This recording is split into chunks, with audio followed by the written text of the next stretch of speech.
19ರಿಂದ ಮೈಸೂರು ನಗರಾಭಿವೃದ್ಧಿ ಪ್ರಾಧಿಕಾರದಲ್ಲಿ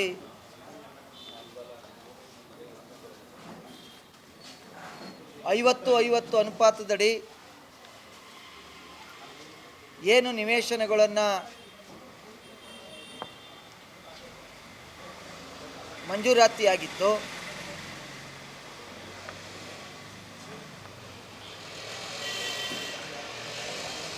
ಅದರಲ್ಲಿ 2200ಕ್ಕೂ ಹೆಚ್ಚು ಸೈಟು ಆಗಿರ್ತಕ್ಕಂಥದ್ದು. ಹತ್ತತ್ರ 4ರಿಂದ 5 ಸಾವಿರ ಕೋಟಿಯ ಹಗರಣ.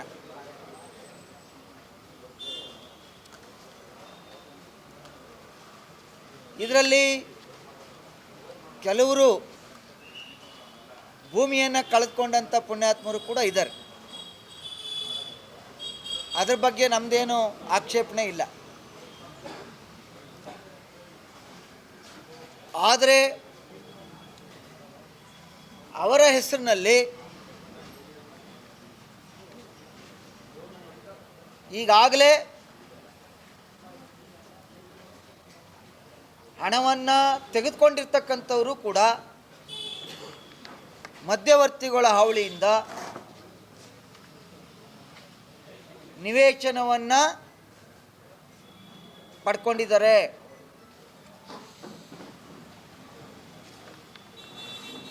ಇದನ್ನು ನಾವು ಕೂಡ ಒತ್ತಾಯವನ್ನು ಮಾಡಿದ್ವಿ. ಈಗ ಸನ್ಮಾನ್ಯ ನಗರಾಭಿವೃದ್ಧಿ ಮಂತ್ರಿಗಳಾದಂಥ ಡಾಕ್ಟರ್ ಯತೀಂದ್ರ ಸಿದ್ದರಾಮಯ್ಯನವರು 1100 ನಿವೇಶನಗಳನ್ನು ರದ್ದು ಮಾಡಿರ್ತಕ್ಕಂಥದ್ದು ಸ್ವಾಗತಾರ್ಹ. ಆದರೆ 23ರಿಂದ ಈಚೆಗೆ ಆಗಿರ್ತಕ್ಕಂಥ 1100 ನಿವೇಶನಗಳನ್ನು ಮಾತ್ರ ರದ್ದು ಮಾಡಿದ್ದೀರಾ. 19ರಿಂದ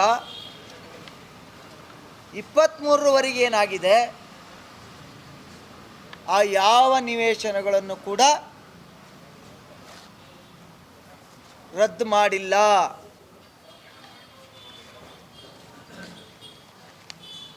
ನಮಗೇನು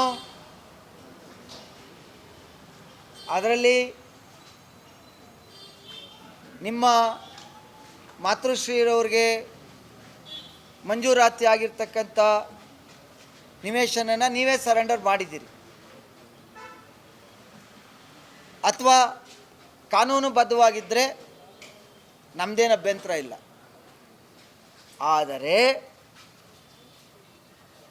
ನಾನಂತ ಇಲ್ಲ, ಬೇರೆಯವರು ಸಂಶಯ ಈ 19ರಿಂದ 23ರವರೆಗೆ ರದ್ದು ಮಾಡದೇ ಇರ್ತಕ್ಕಂಥದ್ದು ಆ 17 ನಿವೇಶನಗಳಿಗೋಸ್ಕರನ ಅನ್ನುವಂಥ ಚರ್ಚೆ ನಡೀತಾ ಇದೆ. 14 ನಿವೇಶನ. ಆದರೆ ನಾನು ಹೇಳ್ತಾ ಇಲ್ಲ, ನನಗೆ ನಿಮ್ಮ ಮೇಲೆ ನಂಬಿಕೆ ಇದೆ. ಕೂಡಲೇ ಯಾವ ನ್ಯಾಯಾಲಯದಿಂದ ನಿರ್ದೇಶನವನ್ನು ಕೊಟ್ಟು ಅಥವಾ ಸರ್ಕಾರದಿಂದ ಅನುಮತಿಯನ್ನು ಪಡೆದು ಮಾಡಿರ್ತಾರೆ ಅವನ್ನ ಬಿಟ್ಟು ಉಳಿಕೆ ಎಲ್ಲ ನಿವೇಶನಗಳನ್ನು ಕೂಡ ರದ್ದು ಮಾಡಿ ತಾವು ದಿಟ್ಟತನವನ್ನು ಪ್ರದರ್ಶಿಸಬೇಕು ಅಂತೇಳಿ ಈ ಮೂಲಕ ಒತ್ತಾಯವನ್ನು ಮಾಡ್ತಾ ಇದ್ದೇನೆ. ಪಾಪ ಈ 1100 ನಿವೇಶನ ಅವ್ರಿಗೊಂದು ನ್ಯಾಯ, ಹಿಂದಿರ್ತಕ್ಕಂಥವ್ರಿಗೆ ಒಂದು ನ್ಯಾಯನಾ? ಅದರಲ್ಲಿ ಆದೇಶನೂ ಕೂಡ ಒಂದು ಸಣ್ಣ ತಪ್ಪಾಗಿದೆ, ಅದು ಎರರಿಂದ ಆಗಿರ್ಬೋದು. ಬದಲಿ ನಿವೇಶನ ಅಂತ ಮಾಡಿದ್ದೀರಿ, ಅದು 50-50. ಅದು ನಾನು ಯುಡಿನಲ್ಲಿ ವಿಚಾರಿಸಿದ್ದೀನಿ, ಅದು ಆದೇಶ ಆಗಿರ್ತಕ್ಕಂಥದ್ದು 50-50 ಅಂತೇಳಿ. ಈ 5,000 ಕೋಟಿನ ನೀವೇ ನಗರಾಭಿವೃದ್ಧಿ ಸಚಿವರಾಗಿರೋದ್ರಿಂದ ಇದನ್ನು ಉಳಿಸ್ಕೊಡ್ಬೇಕು. ಮೈಸೂರು ನಗರಕ್ಕೆ ಒಂದು ಅಸೆಟ್ಟನ್ನು ನಿಮ್ಮ ಮೂಲಕ ನೀಡಬೇಕು ಅಂತೇಳಿ ಒತ್ತಾಯವನ್ನು ಮಾಡ್ತಾ ಇದ್ದೇವೆ. ಇದು ರದ್ದಾಗಬೇಕು.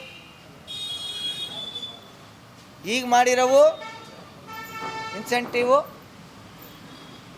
ಮತ್ತು 50-50.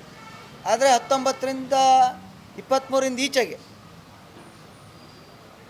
ಇದು ನಂತರ ಪೊಲೀಸ್ ಇಲಾಖೆಯ ಆಯುಕ್ತರಿಗೆ, ಪೊಲೀಸ್ ಇಲಾಖೆಯವ್ರಿಗೆ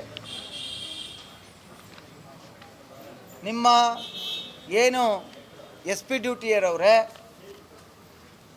ಅವ್ರಿಗೆ ಮೈಸೂರಿನ ಕೆಲವು ಈ ರೀತಿಯ ವ್ಯವಹಾರಗಳನ್ನು ಮಾಡ್ತಕ್ಕಂಥವ್ರ ಮೇಲೆ ನಿಗಾ ವಹಿಸಿ. ಯಾಕೆಂದರೆ ಇದು ಲ್ಯಾಂಡ್ ಆರ್ಡರ್ ಪ್ರಾಬ್ಲಮ್ ಸ್ಟಾರ್ಟ್ ಆಗುತ್ತೀಗ. ಹಿಂದಾಲೆ ಒಂದು ಆಗಿದೆ, ಅದ್ಯಾವುದೋ ಕಾರಲ್ಲಿ ಕೇಸಲ್ಲಿ ಆಗೈತಲ್ಲ, ಅದು ಈ ಸೈಟಿಂದೆ 50-50 ಸೈಟ್ತೆ ಈಗ ರದ್ದು ಮಾಡಿದ್ದಾರೆ. ಯಾರೋ ನಿವೇಶನ ತಗೊಂಡವ್ರೆ, ಅವ್ರು ದುಡ್ಡು ಕೇಳಕ್ಕೆ ಹೋಯ್ತಾರೆ. ಅದರಿಂದ ಕೂಡಲೇ ಇದ್ರ ಕಡೆ ನಿಗಾ ವಹಿಸುವಂಥದ್ದನ್ನ ಮಾಡಿ. ಭಾಳ ಲ್ಯಾಂಡ್ ಆರ್ಡರ್ ಸಮಸ್ಯೆನೂ ಆಗುತ್ತೆ. ಯಾರು ಕಳ್ಕೊಂಡಿದ್ದಾರೆ ಅವ್ರಿಗೆ ನ್ಯಾಯ ಸಿಗುವಂಥದ್ದಾಗಲಿ. ಇದು ಮೊದಲನೇದು. ಎರಡನೇ ವಿಚಾರ ಸ್ನೇಹಿತರೆ,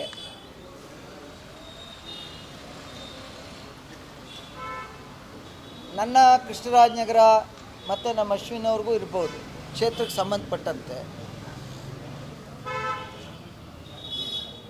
ಲಾಸ್ಟ್ ಟೈಮು ನಿಮ್ಮ ಮುಂದೆ ಅಧಿಕಾರಿಗಳಿಗೆ ಎಚ್ಚರಿಕೆಯನ್ನು ಕೊಟ್ಟು ಬೆಳಗ್ಗೆ ನೀರನ್ನು ಬಿಡುವಂಥದ್ದಾಯಿತು. ಅದಾದಮೇಲೆ ಒಂದು ಕರಪತ್ರ ಮಾಡಿಸಿದ್ರು, ಕೆರೆ ಕಟ್ಟೆ ತುಂಬ್ಕೊಳ್ಳಿ,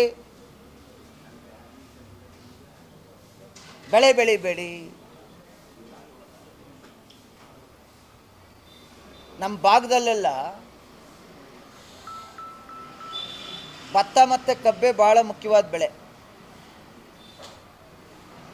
ಜನವರಿಗೆ ಸುಗ್ಗಿ, ಈ ಭತ್ತ ಬಂದ್ರೇ ಸುಗ್ಗಿ.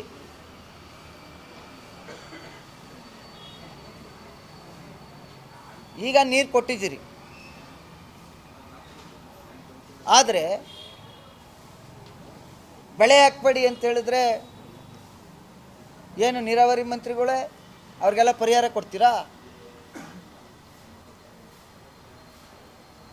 ಪರಿಹಾರ ಘೋಷಣೆ ಮಾಡಿ. ರೈತರಿಗೆ ಕಂದಾಯ ಕಟ್ಟಿಸ್ಕೊತೀರಲ್ಲಪ್ಪ, ಎಕರೆಗೆ ಇಷ್ಟು ಅಂತೇಳಿ ಪರಿಹಾರ ಘೋಷಣೆ ಮಾಡಿ. ಇಂಥ ಸಂದರ್ಭದಲ್ಲಿ ನೀವು ಬೆಳೆಗೆ ನೀರು ಕೊಡಲ್ಲ ಅಂದರೆ ನೆನ್ನೆ ಏನೋ ಹೇಳಿದ್ದೀರಿ ಮಂಡ್ಯ ಭಾಗದಲ್ಲಿ ದ್ವಿದಳ ಧಾನ್ಯ ಈ ರೀತಿಯ ಬೆಳೆಗಳನ್ನ ಹಾಕಿ ಅಂತೇನೋ ಹೇಳಿದ್ದಾರೆ. ನಾವು ನೋಡಿ, ಇನ್ನೂ ಹಾರಂಗಿ ನೀರು ಕೊಟ್ಟಿಲ್ಲ, ಇನ್ನೂ ಹೇಮಾವತಿ ನೀರು ಕೊಟ್ಟಿಲ್ಲ. ಲಿಫ್ಟ್ ಇರಿಗೇಷನ್ನಲ್ಲಿ 5-6 ಯೋಜನೆಗಳನ್ನು ನಮ್ಮ ತಾಲೂಕಿನಲ್ಲಿ ತಂದು ಕೆರೆ ತುಂಬಿಸುವಂಥ ಯೋಜನೆಗೆ ಬೋರ್ವೆಲ್ ರೀಚಾರ್ಜ್ ಆಗಬೇಕು, ಕೆರೆಗಳು ದನಕರುಗಳಿಗೆ ಅಂತ ಮಾಡಿದ್ವಲ್ಲ, ಇನ್ನೂ ಕೂಡ ಲಿಫ್ಟ್ ಇರಿಗೇಷನ್ ಪ್ರಾರಂಭ ಆಗಿಲ್ಲ. ತಮಿಳ್ನಾಡಿಗೆ ನೀರು ಕೊಡ್ತಾ ಇದ್ದೀರಿ. ಮೊದಲು ಈ ಭಾಗದ ರೈತರುಗಳನ್ನ ಉಳಿಸುವಂಥ ವ್ಯವಸ್ಥೆ ಮಾಡಿ, ನಂತರ ನೀವು ನಮ್ಮದು KRS ಇಂದ ಮೇಲ್ಭಾಗ ನಾವು ನೀರು ಬಿಟ್ಟ ನಂತರ KRS ನೀರು ತುಂಬುವಂಥದ್ದು. ನಮಗೆ ನಿಮ್ಮ ಯಾವುದೇ ಮೀಟಿಂಗು ಇವ್ಯಾವು ಕೂಡ ಅವಶ್ಯಕತೆ ಇಲ್ಲ. ಕೆರೆ ಕಟ್ಟೆನಾರು ಸಮೃದ್ಧಿಯಾಗಿ ತುಂಬಿಸುವಂಥದ್ದು ಮಾಡಿ. ಭಾಳಷ್ಟು ರೈತರು ಅನುಭವಿಸ್ತಾ ಇದ್ದಾರೆ. ನಮ್ಮ ಭಾಗದ ಅನೇಕ ಭಾಗಗಳಿಗೆ ಇನ್ನು ಕೆರೆ ಕಟ್ಟೆಗೆ ನೀರು ತುಂಬಿಲ್ಲ.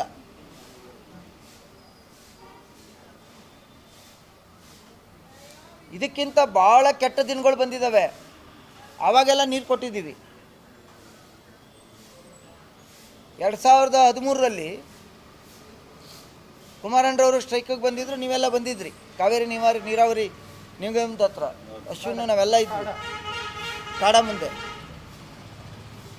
ಇದಕ್ಕಿಂತ ಭಾಳ ಕೆಟ್ಟ ಪರಿಸ್ಥಿತಿ. ಆಗೆಲ್ಲ ನೀರು ಕೊಟ್ಟಿದ್ದೀವಿ. ಶಿಲ್ಟ್ ತೆಗೆದಿಲ್ಲ. ಅಧಿಕಾರಿಗಳ ಮೇಲೆ ಹಿಡ್ತಾ ಇಲ್ಲ. ನೀರನ್ನ ಕಟ್ಟಿಸಿ ಪಂಪ್ ಸೆಟ್ಗಳನ್ನ ಆಫ್ ಮಾಡಿಸಿ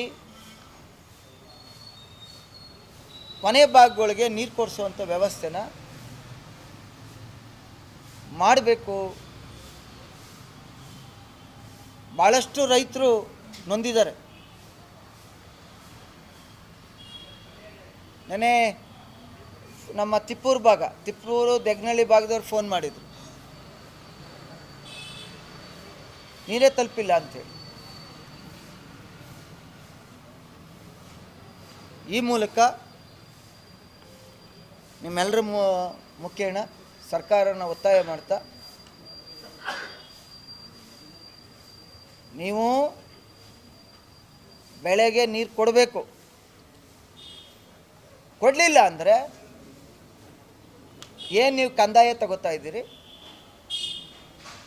ಎಕರೆಗೆ ನಮ್ಮ ಭಾಗದಲ್ಲಿ ರೈತರು ಭತ್ತ ಕಬ್ಬು ಎಷ್ಟಕ್ಕೆ ಬೆಳೀತಿದ್ರು ಅಷ್ಟು ಪರಿಹಾರವನ್ನು ಘೋಷಣೆಯನ್ನು ಮಾಡಬೇಕು.